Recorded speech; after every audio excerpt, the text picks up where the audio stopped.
Welcome back to the Grace in Common podcast. We are four friends and theologians from four different countries and three continents, and we come together weekly to discuss theology, culture, and life, and we do so in conversation with the Neo-Calvinist theological tradition.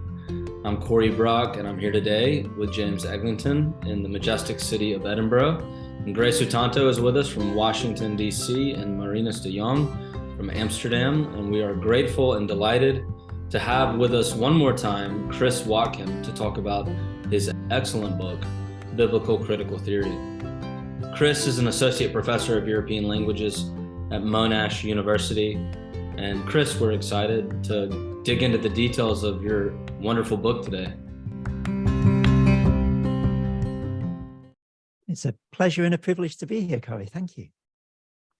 Chris, we've been reading your book and we've really appreciated it. We've talked to each other already about it on several occasions. And I guess one way to start would be building on the last episode to dive into some of your lexicon. So you're introducing terms in the beginning of your work to build a conceptual apparatus that in some ways is new for theology. Newer for theologians.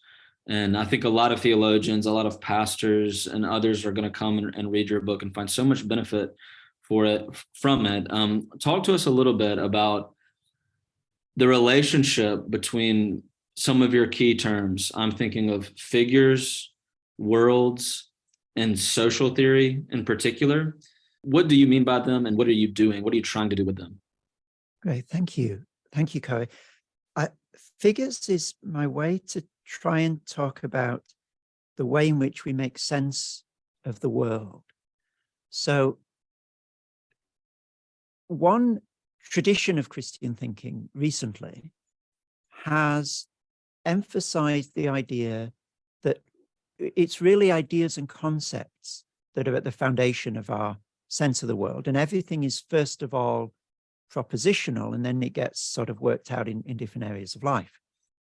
And there's been a pushback against that. You know, the caricature of that position is that it treats us as brains on sticks without bodies and without lives in the world. And there's been a pushback which has said, no, in fact, we are first of all behaving creatures. It's our habits and our behaviors and our rituals that first of all define us, and then the ideas come in the wake of that.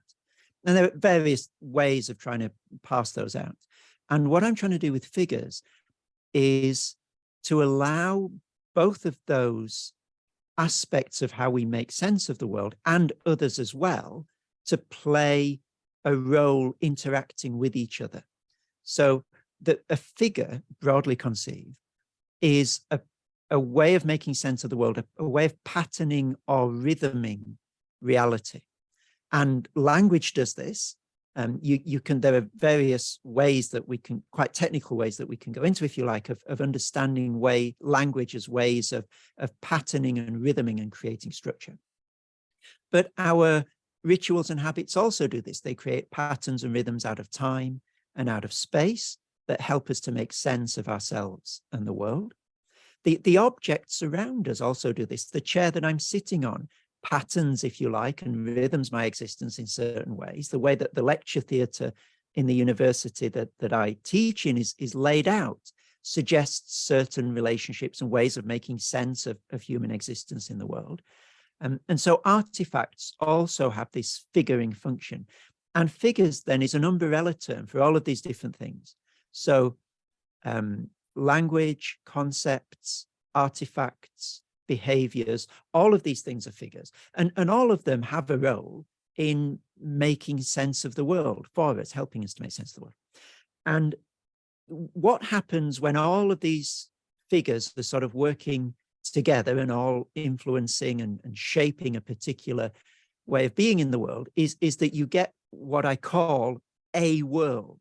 And so I'm not meaning planet Earth by that, but I'm drawing substantially on a French thinker, Paul Ricoeur, who talks about the world of the text. And what he means is the reality and the way of inhabiting reality that's unfolded in a particular text. And if you've ever got yourself lost in a particular novel, you'll know what he means. There's a particular texture to reality in a really well-written novel that you can lose yourself in. And it's a whole way of being in the world and looking at the world.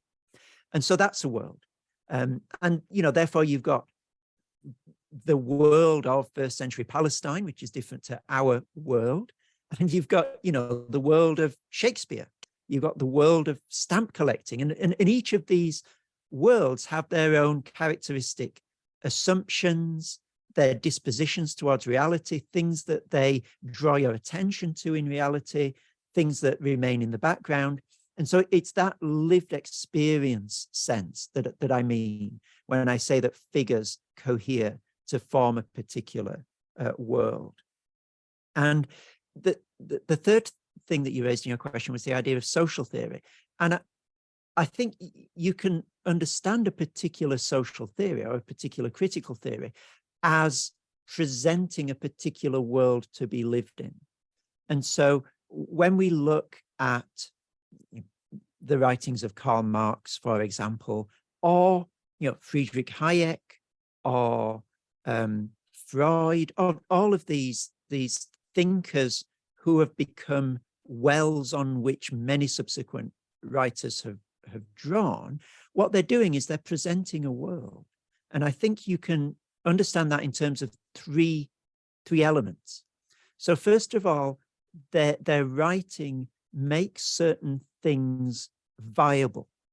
So, for example, you read Marx and you think, no, there really could be a revolution. I can see how things are building towards it. It makes revolution thinkable in a way that may perhaps not have been thinkable to you before. The second thing is that they make certain things visible. Certain things really leap out to you in the world. So you read Freud and then you become sensitive to the ways in which people's language, Freudian slips would be the classic caricatural example, the way in which people's language sometimes gives a window onto realities, repressed realities, of which they might not even be aware. You may never have had that thought. That may never have struck you before reading Freud, but he makes that sort of way of looking at the world visible. He makes that way that language functions visible for you. So they make things viable, they make things visible. And the third thing is they make things valuable. So particular social theories will teach you what to treasure in the world and what to condemn. Marx does this, Freud does this, Nietzsche does this. All these really significant social theorists do this. This is what I should be commending and desiring in the world.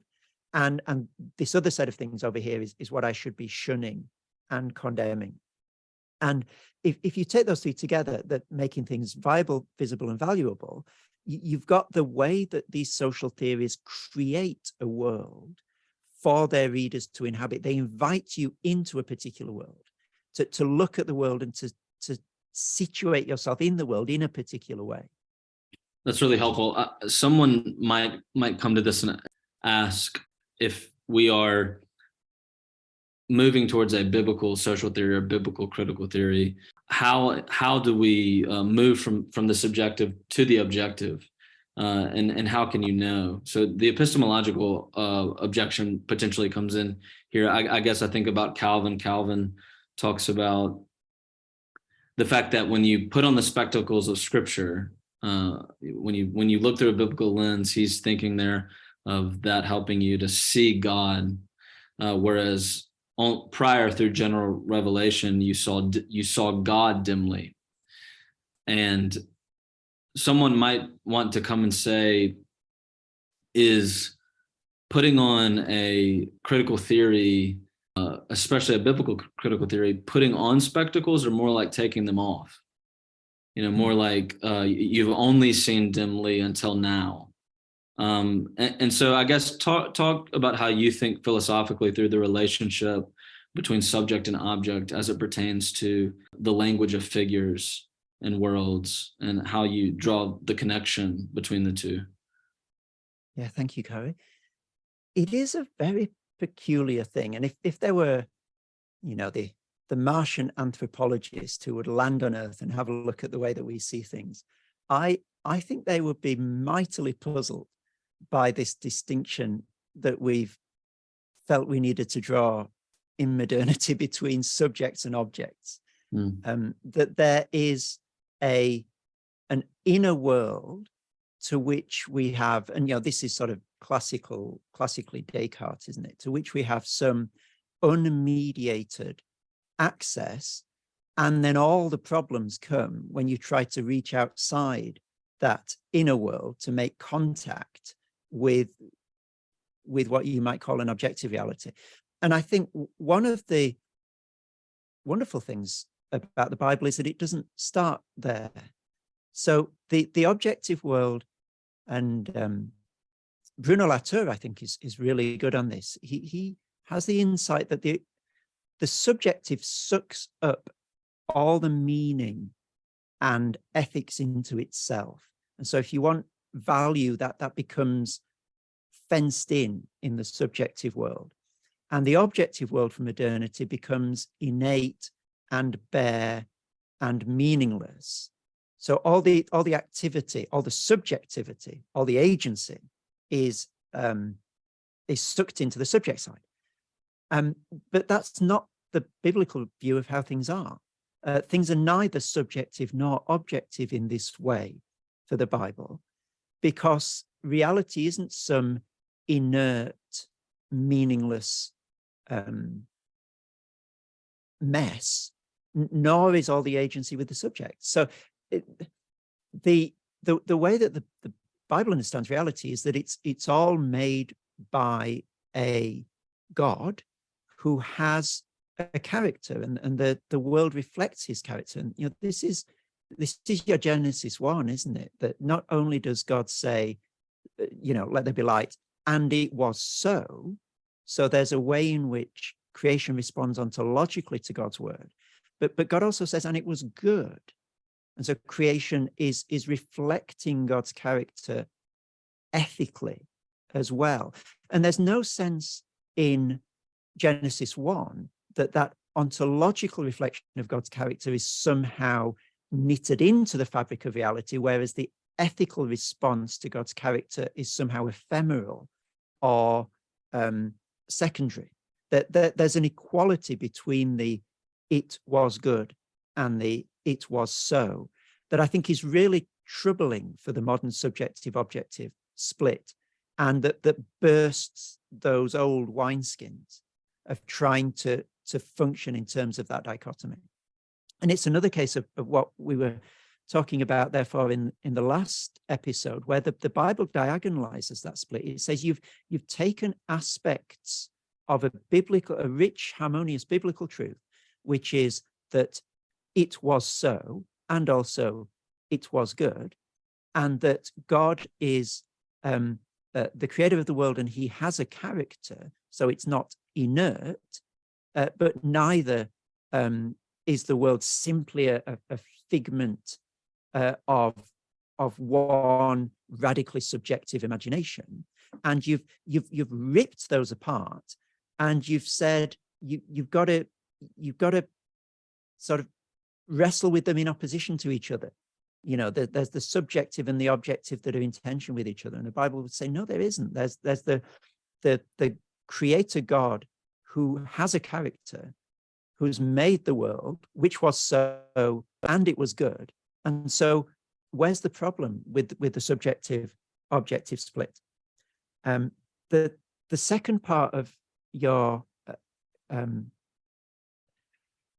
question, I think, was touching on the idea of what modern philosophers would call false consciousness, and what Paul in Romans 1 would call suppressing the truth in unrighteousness or in wickedness.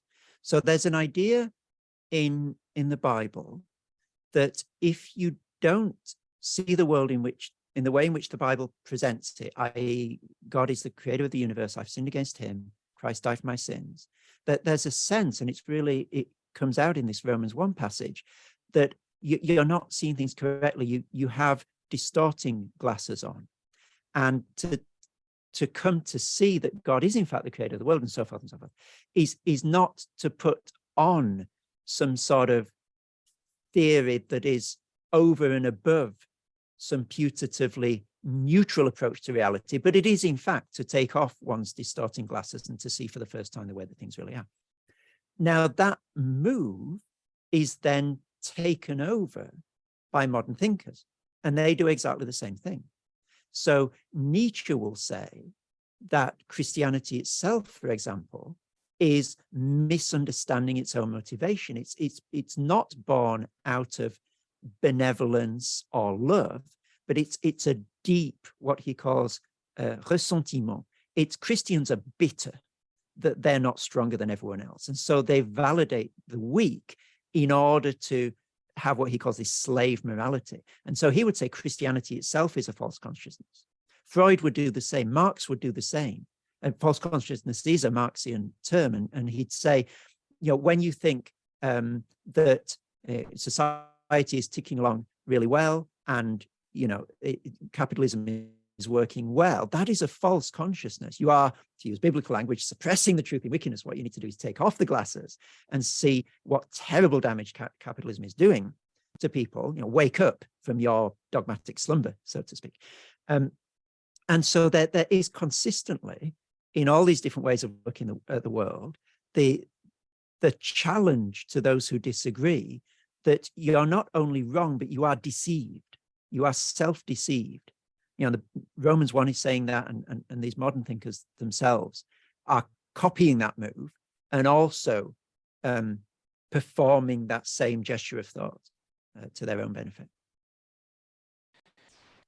That's wonderful, Chris. To come back to your initial comment about diagonalizing the subject-object split that we really do see in modernity, I wonder if that tracks on with the split perhaps between realism and idealism, or thought in a different way, realism and nominalism, right? So in other words, what you're saying there with regard to figures, and the biblical figures especially, is that language actually does shape reality in a way. When we have these figures in view, it brings to view features of reality that were otherwise invisible before. And what you're trying to say there with regard to Genesis is that reality is intelligible, but not in itself, as if there was a kind of brute fact in front of us that we're merely reading or perceiving nakedly. It would be a kind of naive realism sort of view. But reality has meaning precisely because reality comes from the word of God. God spoken into existence. God, you know, to use a neo-Calvinist term, right? God pre-interpreted the world, so to speak, that the world is merely the unfolding of that eternal counsel or the eternal plan of God. So does that diagonalize that in your perspective, this notion between realism and idealism, or realism and nominalism? Yes, I think to a large extent it does, in the sense that both realism and nominalism are partially understanding aspects of the biblical view of the relationship between language and the world, and taking those partial understandings and making them the whole ball game. And so reality is, as you, I think, quite rightly say, is shaped by language. Not fundamentally, however, our language. In Genesis 1, it is shaped by God's language. And our language has, in the same way that Adam and Eve have a subordinate role under God in bringing order to the creation. So they're not sub-creators in the sense that they create ex nihilo in the way that God does, but they're given the charge of cultivating, you know, the world that God has made, and having dominion in Genesis 1 language. In the same way that there's that subordinate role, that there's also the subordinate way in which our language makes sense of the world, that our language makes certain things visible, and the words that we choose present the world to us in a certain way. And the view that takes only that reality and makes that the whole ball game says that there is nothing behind our language, that in a sense we are ex nihilo creators in our own language. And that is an extremely lopsided, distorted, partial account of the biblical reality that language does create reality. But then, of course, you can go too far the other way and forget that the world is constructed through God's speaking and see it precisely as this inert, self-contained, self-interpreting, or meaningless mass that is utterly alien to language, and that any way we might try to linguistically make sense of it will always be an abusive, violent interpretation. And in a sense, both of those go together. Like this, realism and nominalism feed off each other in that sense, don't they? And a lot of these dichotomies that the modern world has seen fit to create out of these beautiful biblical harmonies, both sides, although they would ostensibly oppose each other, really also need each other and feed off each other as well. And one way that I try and talk about the texture of the world in the book is that we do live in an enchanted world. Etymologically speaking, from canto to speak to sing, God has spoken the world into being, and therefore the idea of brute materiality and goodness being utterly alien to each other is itself an idea that's utterly alien to the biblical account. That there has been no sort of cleaving apart of those things, that the world is constitutively and irreducibly enchanted from a biblical point of view. Again, this is it was so, it was good. That they're not two qualitatively different pronouncements. They're on the same level in Genesis 1. Wow, thanks, Chris. That's fascinating. Channeling your inner Augustine for us, and it's just great. Maybe another way to keep on poking at the subjective-objective thing, but from a slightly different angle, is so you've spoken about figures, worlds, and so on, and how you use them in the book as part of your lexicon, as Corey was saying. Part of the lexicon on our podcast, an idea that we've discussed quite a few times, and that I think we've all found really useful, is a distinction in worldview discourse from J.H. Bavinck. And it's a distinction that he makes in his book Personality and Worldview between the idea of a worldview proper, which for him maps onto the idea of an objective view of the world, which only God truly has, and what we have as creatures, which is very creaturely and therefore very subjective, at least in its starting point, and he calls that a world vision. When so reading through your book, it seems to me like a lot of what you discuss in terms of figures, worlds, the sum total of those things sounds a lot like J.H. Bavinck's idea of world vision. That it is a livable philosophy of life. It's a kind of an autopilot that is installed within your system by the world that you're raised in, the world in your term there. So, the culture that you're raised in, your schooling, your parents, the local culture that you grew up in, and it teaches you what to desire, and it gives you a basic set of instincts about what is good and what is bad, and what's praiseworthy and what should be rejected. And it's a livable enough philosophy. Otherwise, communities wouldn't keep on sustaining these worlds or these world visions.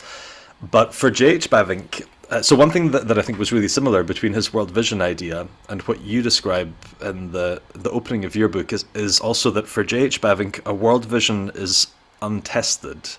So your community tells you to live your life on these particular bases as though they are true. And actually, he thought that most people do that for the whole of their lives, and they live with kind of an untested faith that the way that their community has taught them to desire things to be in the world and want to exist themselves, that they live as though it's true. And you speak the language of the as if in your book as well, in terms of the worlds that we live in and that we create, or that our communities create as well around us. So there's an interesting kind of parallel there, where I think that he could be added to your long list of people who are scratching at this particular itch. But the question that I want to pose to you with that kind of explanation of J.H. Bavinck's term is that for J.H. Bavinck, a worldview, not a worldview, a world vision. Okay, where you start off, this very subjective compass that you can live by. That's not a map. It's really a compass instead. It can only guide your next step. It can never show you the whole thing, and because it's untested and subjective. So the world vision is a good and necessary starting point. It's a set of home coordinates somewhere in God's creation.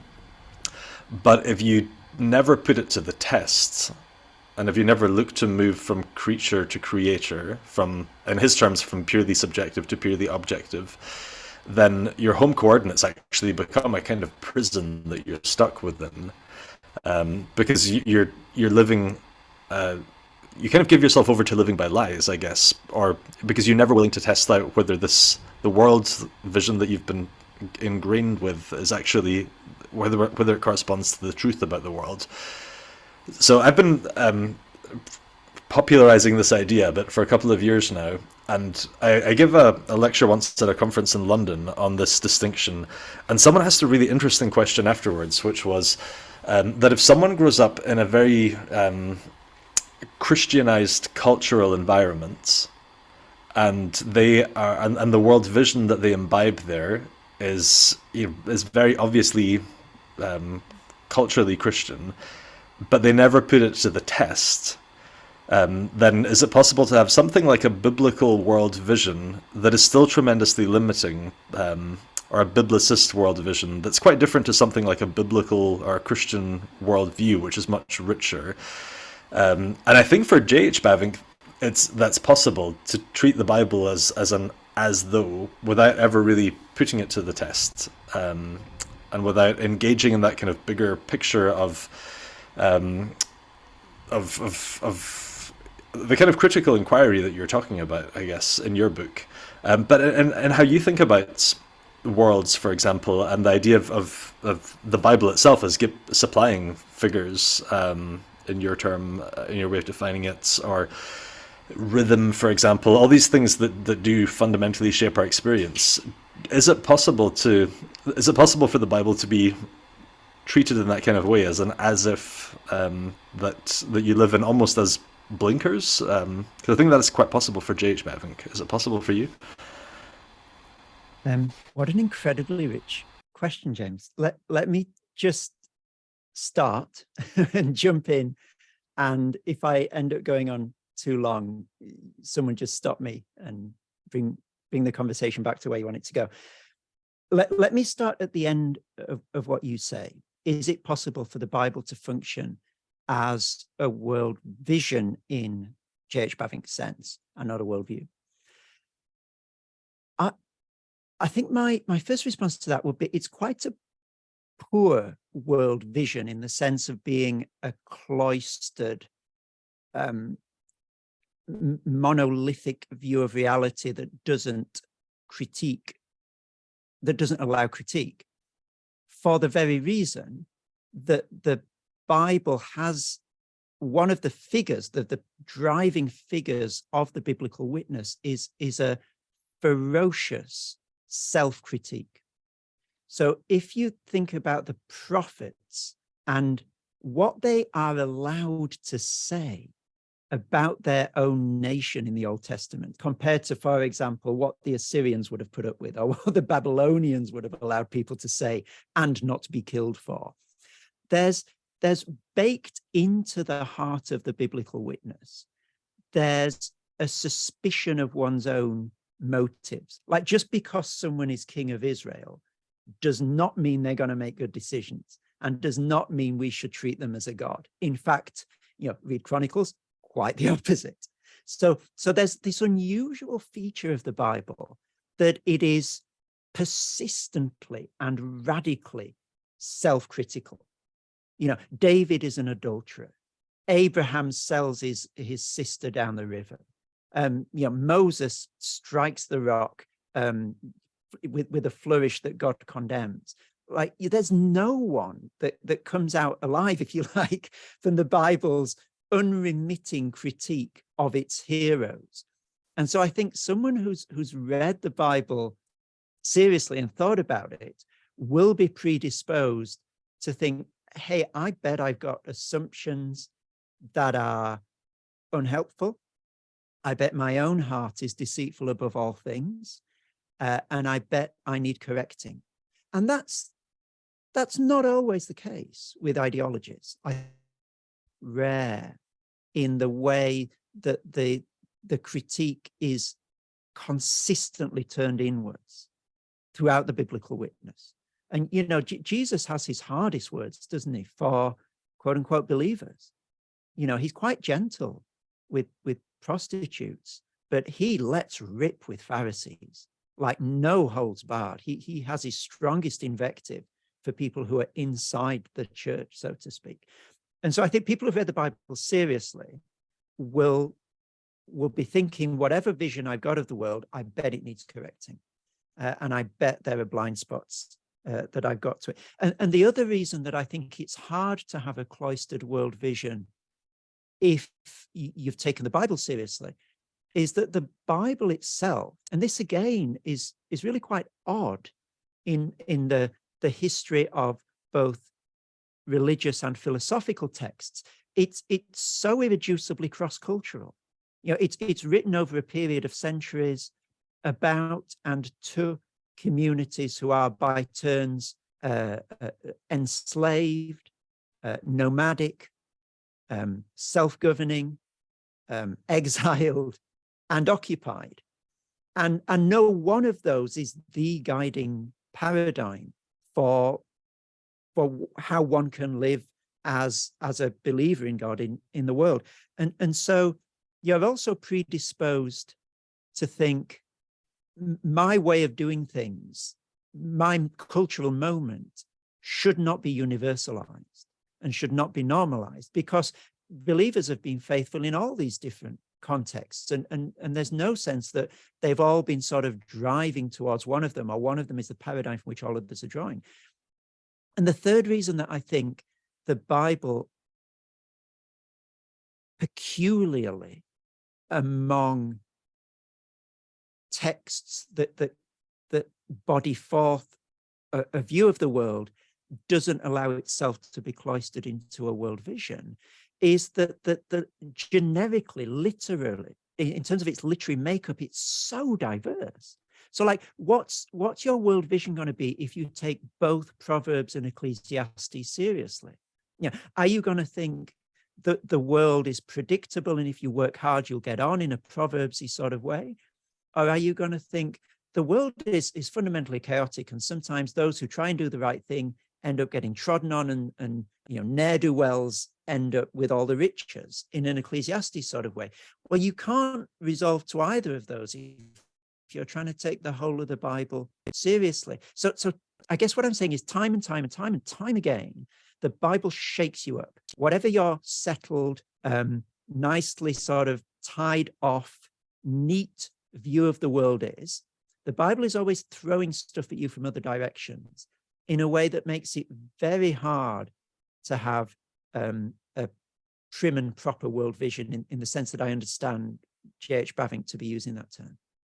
Yeah, indeed. That's a terrific answer. I think that he would concur that if you try and reduce the Bible into a comfortable world vision category that doesn't shake anything up, then yeah, I think he would say the same, that you're not taking it seriously enough for all the reasons that you just gave. To go back then to what you were saying earlier on in that question, which is what you invited me to talk about, the very idea of a world vision as opposed to a world view, and whether I think that's a helpful way of talking. I think it is important, and this is what I understand Bavinck to be doing from the little sketch of it that you just gave, to understand our engagement with the world and the way in which we understand the world as being more than a set of ideas. And that's precisely what he's doing. So we are not just shaped by concepts, although we are in part shaped by concepts. And whereas if I'd known about this idea of world vision, I would certainly have mentioned it in the book. The term that I was using most of all to try and get at that idea in the book was Charles Taylor's idea of social imaginary, you know, that he talks about as the way that we assume things go in the world, like the unspoken pre-propositional, although not irrational, articulable if need be, but usually unarticulated sort of sense of how the world is, how it functions, and who we are. And that's more than propositional. It's not less. The propositions are part of it, but it can't be reduced to a set of propositions in all its complexity. I think that's really helpful, because we are, I think, I don't think this is controversial. We are shaped by more than ideas. The way, James K. Smith is really good on this, isn't he? The way that our smartphones orient us to reality in particular ways. The idea that I am in control and can make whatever I want to be available to me at any moment of day or night gives me a way of orienting myself in reality. Like, that shapes my view of who I am and what I am entitled to, and the way that the world relates to me. And there's all the discourse that goes on about why are all these voice assistants female and so forth. It's orienting me in reality in subtle ways. It's not that the iPhone is flashing up propositions. You must view reality in this way. Think about this idea. But nevertheless, it's shaping me. It's a spiritual formation.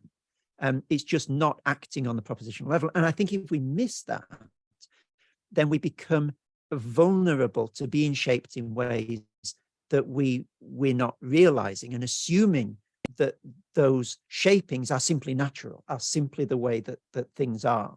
And I think that's when this gets really dangerous, when we try and universalize our own situation in the world.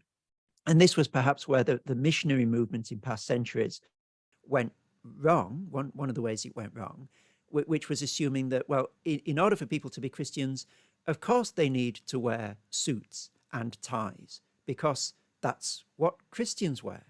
And this bundling in of our own particular way of inhabiting reality with the gospel, I think, is the danger if we don't realize the way in which we're being formed in non-propositional ways by what Taylor calls us imaginary. Yeah. So another question about a different aspect of your book is, I've been wondering, like, looking at the table of contents and looking at like the different chapters, is how did you decide, or how did you end up with these chapters? And I'll say a little bit more about what I mean with my question. I mean, you obviously have chosen like the biblical narrative as a guiding principle for your chapters. I mean, that's what it follows, right? And if I'm wrong, you can correct me, but to me that seems kind of obvious. But then, I mean, still there would have been many ways to like throw that into chapters. And for example, there's like 3 chapters on sin, how you apply it to different things, and there's other aspects of the biblical narrative that maybe receive less attention. So yeah, I've got a follow-up question also, but first really interested in hearing your question. I mean, is it, so there's the biblical narrative, but then did you like decide which chapters you would do based on how it interacted with certain cultural aspect you thought the biblical narrative critiques, and how did that work? Yeah, thank you, Marinus. It's let me reflect on that. And reconstruct the way that the book became ordered in the way it did. So you're absolutely right. The skeletal structure is essentially a Bible overview. And the first Bible overview that I did was a radical penny drop moment for me. I'd engaged with the Bible as a series of stories, a series of doctrines, but the idea that there was unfolding in the Bible one very rich and complex and yet coherent narrative that offers a story inside which one can live, was paradigm shifting for me. And ever since, I've been sold on biblical theology, and so I wanted to follow that shape in in the book. It's also that the shape that Augustine follows in the second half of The City of God. And that book has always been the blazing sun to which I've tried to hold a flickering candle in writing this one. Like, that's unbelievable cultural critique. It's so incredibly insightful and contemporary in the way that Augustine is engaging with reality. And so I wanted to follow that way of doing it. And I think the reason why some things, so you mentioned sin, why are there 3 chapters on sin? I think in part because within the Bible overview, I find that the schema of creation, fall, redemption, and consummation as a minimal way of understanding the shape of reality that comes out of the Bible to be very compelling. And the fall moment of that, the way in which sin has implications for cultural critique, I think is huge. And so it would be very difficult to deal with the whole of that fall moment of that creation, fall, redemption, consummation schema adequately in one chapter. So that's why sin sort of increased, I suppose, to use a Pauline idiom. And then other things were quite surprising. So I ended up with 3 chapters on eschatology, whereas I hadn't planned it that way. So I thought, oh my goodness, what am I going to say about the book of Revelation? I better say something because, there it is and I can't miss it out. And then I started digging. I thought, oh my goodness, this is just an incredible book of cultural critique. So not so much the sort of minute predictions about when the end will be and what order things will happen in, but the way in which John in that book just skewers Roman society and presents in contradistinction to it this brilliant, glittering, beguiling image of, what Augustine would call the city of God, the New Jerusalem. It's astonishing cultural critique in that book. And the more I read about it, Oliver O'Donovan, Richard Borkham, and others, the more I thought, oh my goodness, I just can't fit all this into one chapter. And so I ended up having to do 3 chapters on eschatology, just because, to my shame, I hadn't realized before doing the research for this book just how rich a well of cultural critique the book of Revelation is. Yeah, thank you. It's fascinating. Well, it kind of so when I was reading your book, like through the chapters, I felt myself like, oh, this is kind of what I do or try to do when I preach, and what you describe now is like it's like a continuous conversation between the biblical narrative and then the culture you're looking at, and that's exactly what you do when you preach. And sometimes you feel like, oh, there's this issue I see people are dealing with or where they struggle with, and that issue needs to be addressed. So that could turn to a chapter or a sermon. But sometimes you are just reading a biblical story, as you just sat with Book of Revelation. You're like, wow, this is so strong how this speaks to this and that part of our culture, or is so critical of it, and then that makes you into a chapter or a sermon. So yeah, well, it's just it just kind of confirms the way I read the book, and in some ways I think it is, and that's how I also would recommend your book to people here. It's just as a preaching handbook, not as much like to like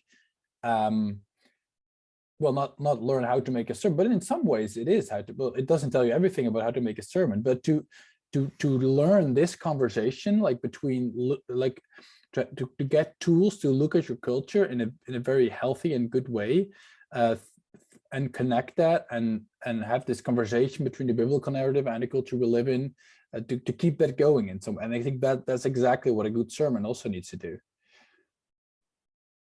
It's not a question. It's kind of a remark. You may or may not want to comment on it, but otherwise someone else can follow up as a question. But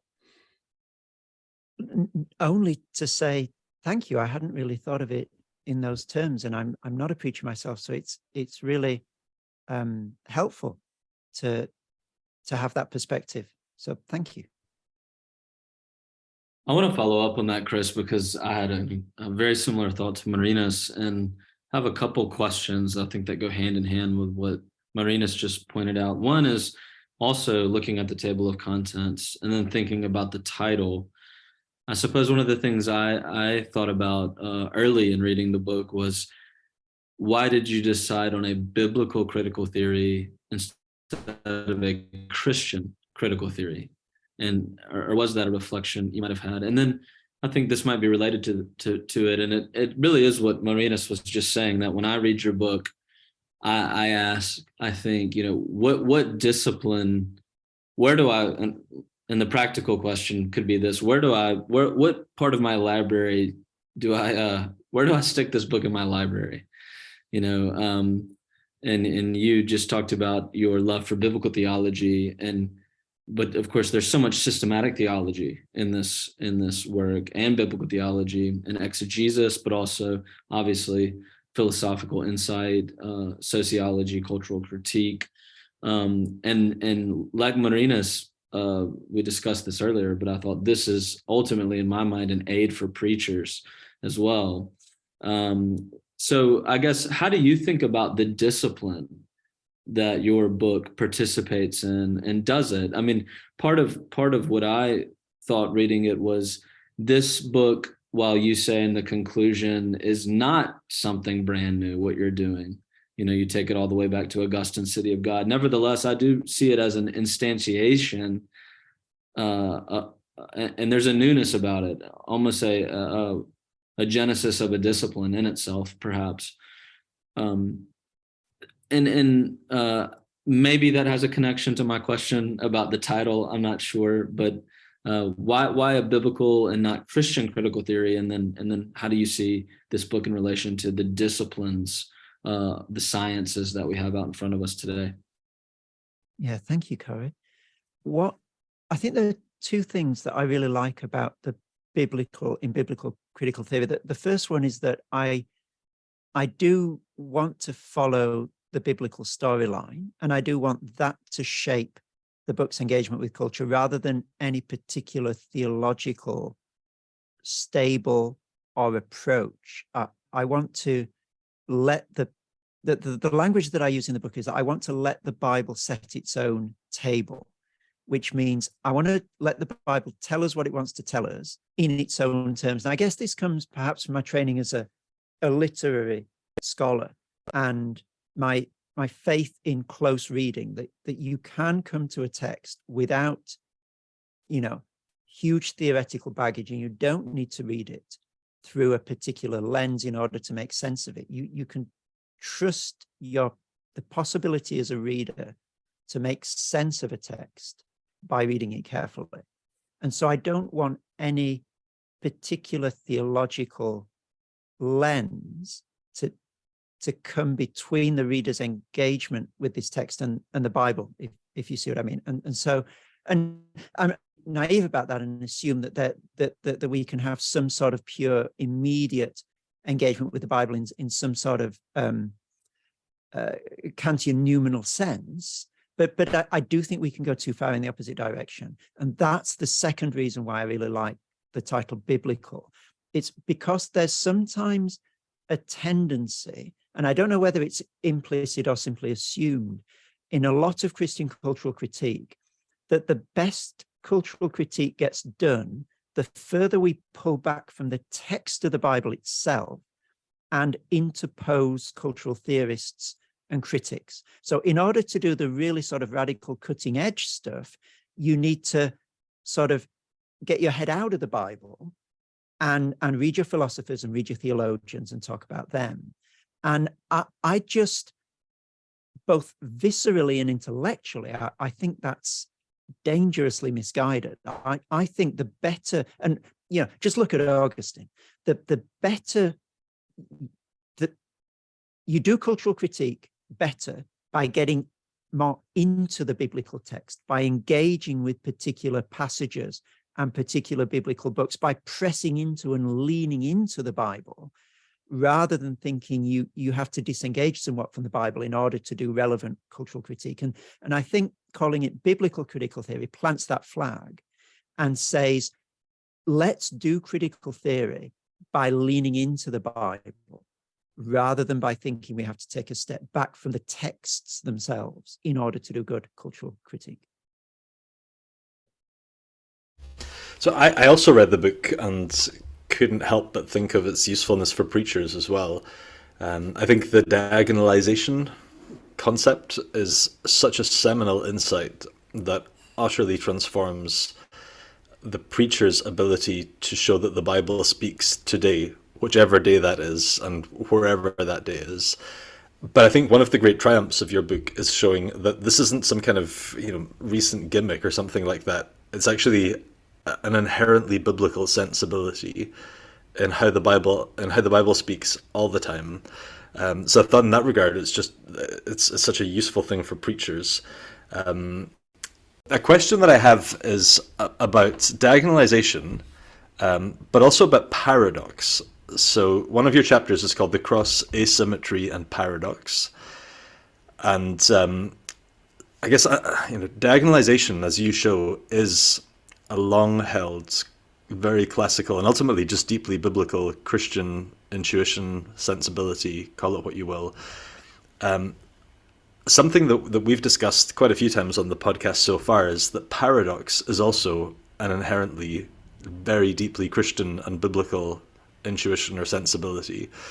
And I guess a very neo-Calvinistic diagnostic question about how well a philosophy performs or a philosopher performs is how well they hold on to both sides of a paradox before ultimately they swing one way or the other.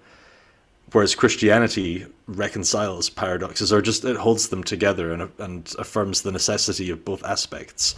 So you focus in on that in terms of the cross in particular, maybe as the apex of paradox at the heart of the Christian faith. But when we're thinking about how to preach diagonalization, how do you see paradox in the way that I've just described? That actually diagonalization depends on Christianity as the religion of paradox. Thank you, James. Very, very rich question. Let me try to attempt to do justice to it. Just a quick note to begin with on the terminology. I'm so glad that you pointed out what I tried to say in the book, which is that these ideas aren't new. Like the word diagonalization is new, but I'm not trying to invent anything. And in fact, I don't want people to get sort of hung up on the terminology. So that the reason I'm introducing terms like diagonalization is just because putting a label on something helps you to see it and to make it visible. And the label itself is incidental. It doesn't have to be called diagonalization. It could be called something else and it would be equally useful. But until you call it something, it's hard to see it. And giving it that label enables you to see. So that's the function of these terms. And if people start calling them something different, then that's absolutely fine. There's nothing inherent in the term diagonalization that means it must be called this always and at all times. In terms of paradox, I wonder, whether it is perhaps in itself an instance of the need for diagonalization, is that things are only a paradox when you've created dichotomies to begin with. So when you've said, there's I don't know, the word and the flesh, and of course they could never coincide, and when they do, that must necessarily be paradoxical. It seems to me quite a modern way, a post-Cartesian way of trying to conjure with reality. And when, in the Johannine prologue, the word does become flesh, I don't think, there's a sense of wonder and joy that, God tabernacles among us. But I don't think there's a sense of a need to overcome a natural or intuitive paradox. And I think that the fact that we think in paradoxes may perhaps say more about us as late moderns than it does about the biblical text that we're trying to engage with. And I wonder if an interesting thought experiment could be to say, using only language that is found in the Bible, how would you describe what we call paradoxes? Now, I don't know the answer to that, but I think it would be an interesting thing to think about. What words would you reach for within a biblical lexicon to talk about those same things? So Klaas Schilder would say paradox. It's a biblical term, but yeah, I will defer to that greater knowledge in that case. But I guess then that the question would be, does the Bible mean by paradox what late modernity means by paradox? Given, you know, our post-Cartesian heritage, it would seem unlikely that those terms would map onto each other 100%. But again, I'm rushing in here where angels fear to tread, so I shall leave that to people who have done more thinking about those things than I have. But I think, broadly speaking, you put your finger on something incredibly important. And John Stott talks about this early on in one of his books. I think it might be Christ the Controversialist, I'm not sure, where he points out that we have a tendency to think in terms of the Aristotelian golden mean. The right, wise way must always be between two extremes. And this is the way that some people misread diagonalization, I think. They read it as an Aristotelian golden mean, trying to say, well, there are these two extreme positions, and it's going to be wise to split the difference between them. But Stott says, no, that's not the way the Bible thinks. The Bible thinks in terms of hitting the two extremes equally hard.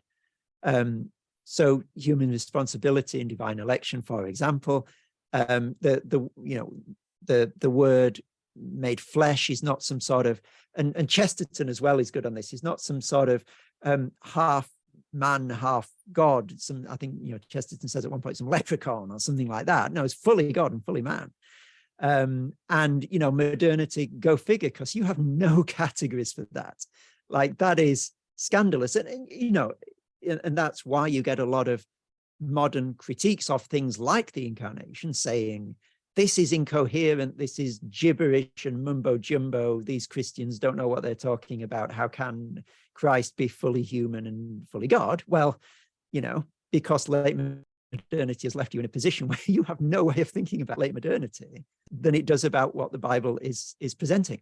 And so I think that one of the things that I wanted to bring out in the book was just to revel in these paradoxical biblical ways of thinking and to embrace them rather than trying to feed them through a modern lens and make sense of them in terms of the categories of modernity, to let them invite us into a non-modern way of inhabiting the world, a way that messes with modernity's categories and does not compute for the modern mind. But that's okay, because the modern mind is not the standard by which we should measure all societies and cultures in the history of the world, unless we want to be really imperial and, you know, quite disturbingly colonial in the way that we try and understand the development of world civilizations over time.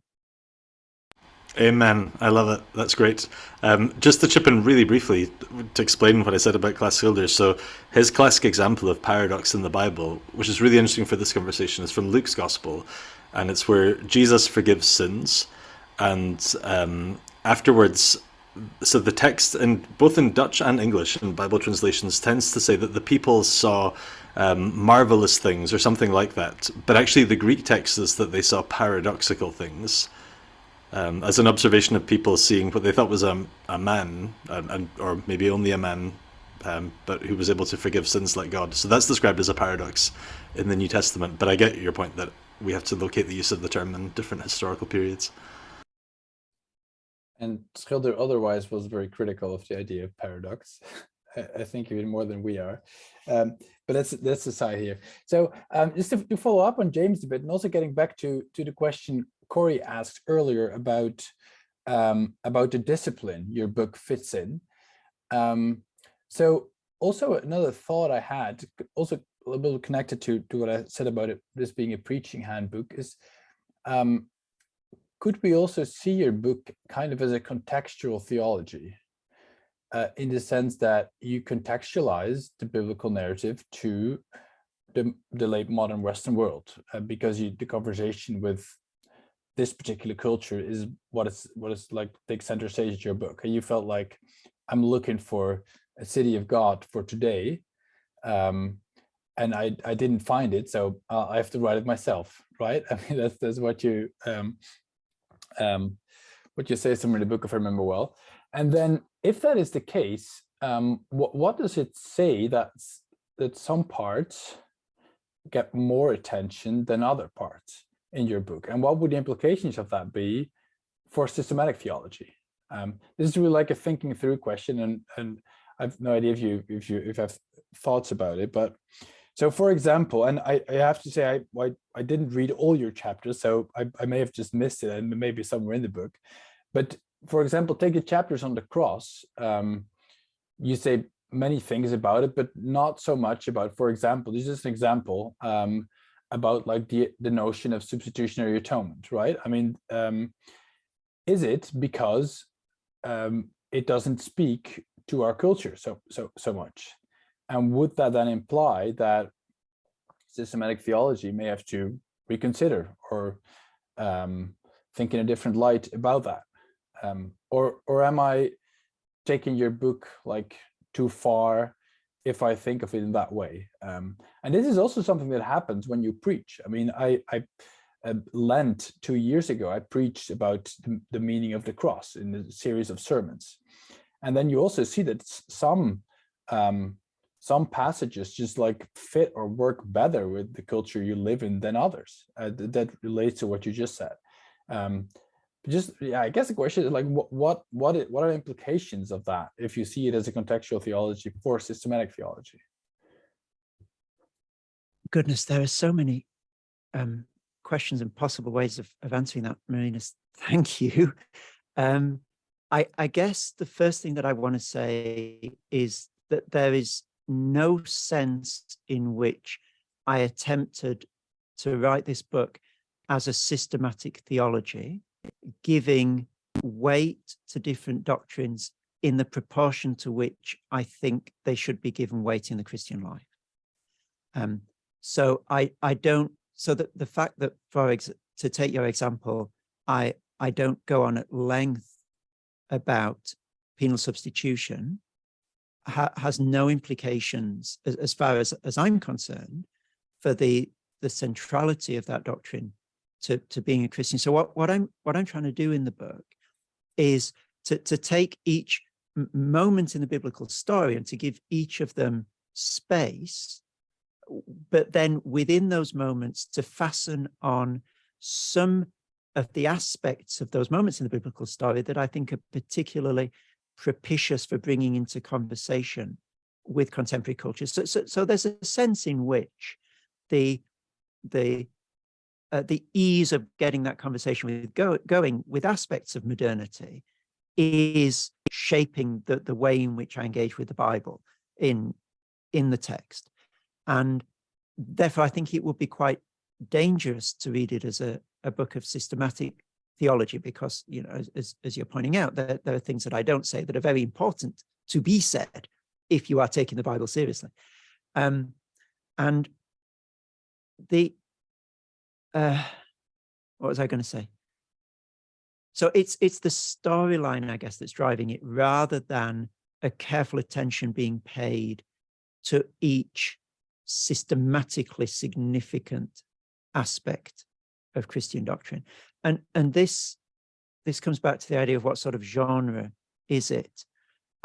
I find that a hard question to answer. I'm not a great stickler for genres.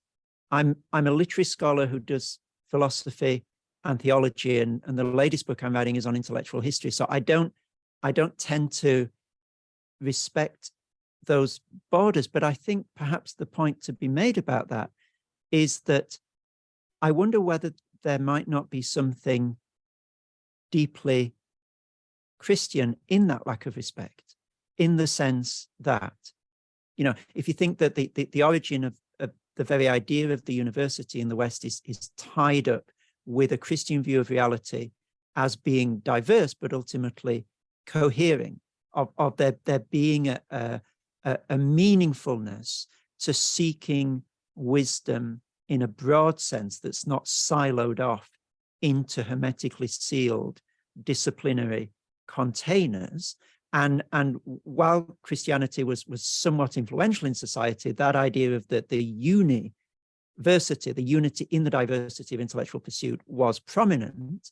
And interestingly, now when we're seeing Christian influence in society waning, there's more of a disciplinary siloing and sort of setting different approaches over against each other, a devaluing of those disciplines which are less readily understood as contributing to the economic bottom line of society, and so forth and so forth, and a splintering, or at least a putting under tension of this idea of the university. So the idea that it might not necessarily be neatly fittable into one genre of writing, I don't personally have that much of a problem with, and I'm happy to sort of straddle various different modes. And yeah, okay. So I can hear people listening to this and thinking, oh yeah, that's very precious and ideal, but we still need to make sense of writing. So, just tell us what it is. And I fully accept the need to use these categories, and, public theology, systematic theology, biblical theology, there's elements of all those in them. And I don't want to, seem so precious that I'm not willing to own any of that. But I also don't want to choose one of those and say this is that, because that's not what I was trying to do. No, and just to be clear, I think it makes it a fascinating book that it doesn't fit into the category. I'm not trying to put you in some kind of box, because I think what makes the book so valuable and insightful is that it speaks to all of those disciplines. And I think the fact that it's hard to put you in a box is just a big compliment and not necessarily a problem. So it just has challenges for preachers. It has it for systematic theology and for contextual theology. And so it has just implications, I think, for all of the disciplines in many ways, which makes it in my view, at least, a very helpful book. So thank you. Well, Chris, in the introduction of your book, you challenged the reader to find something in your book that they disagree with.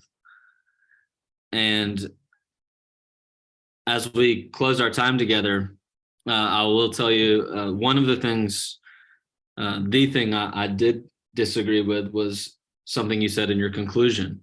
And in your conclusion, you say that this book is nothing but a warm-up act to what you hope to be the main event from other authors in Christian theory. And as we close, let me say to the listener that this book is definitely the main event. It's not the warm-up act, it's the main event. And so go out and get it. It is available all over the place. It's Biblical Critical Theory, How the Bible's Unfolding Story Makes Sense of Modern Life and Culture, by Chris Watkin, our guest. We're incredibly thankful for your work. It really is rich, and I think it's going to bear a lot of fruit in a lot of areas. And for me, as a theologian and a preacher, it's a book that not only I enjoyed reading through, but I know that it's going to become a regular reference work for me in my ministry and my own academic work. So thank you very much. Thanks for your time. And if you enjoyed this episode, please do rate and review us. We'd love to help others find it, and reach out to us. We'd love to hear from you about episode ideas, about ideas from this episode that we discussed. And you can do that on social media or by emailing us at graceandcommonpodcast@gmail.com. And lastly, if you're interested at all in supporting us, do give. You can find a link in the show notes. But for now, thanks for listening to Grace in Common.